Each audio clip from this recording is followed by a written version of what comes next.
AI केकेएमएस Thakurmunda block committee पक्षर 17 दफा दाबी नहीं कि एक विक्षोभ अनुष्ठित हो जाइए। ए विक्षोभर मूल दाबी हूँ दखलीकृत जमी को पट्टा प्रदान करने, मूलिया को वर्ष सारा काम, जन पिछा मासकू 15 किलोग्राम राशन, आकाश छुआ मूल्य वृद्धि बंद करा जाऊ, ठाकुरमुंडा डाक्तरखाना आवश्यक अनुजाई डाक्तर नर्स अन्य पदवी पूरण करा जाऊ, विधवा बार्धक्य और भिन्नक्षम को 5,000 टଙ୍କା भत्ता प्रदान करा जाऊ। एभली विभिन्न दाबी नहीं कि आंदोलन अनुष्ठित हो। आंदोलन में मुख्य वक्ता जोगदे एआई केकेएमएस ओडिशा राज्य कमिटी संपादक रघुनाथ दास एवं अन्यतम वक्ता साधुचरण बद्रा।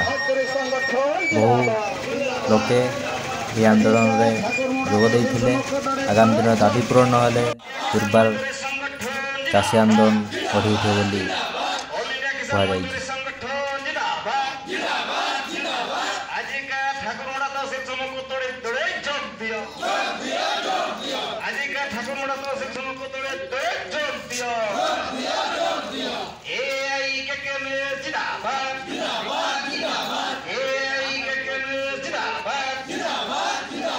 जंगल सुरक्षा संशोधन आईन 2023 को बातिल करबा आमार दाबी।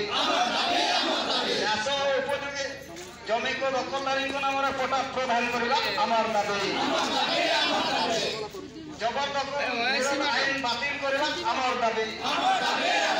जन विरोधी विद्युत 2023 को बातिल करबा आमार दाबी।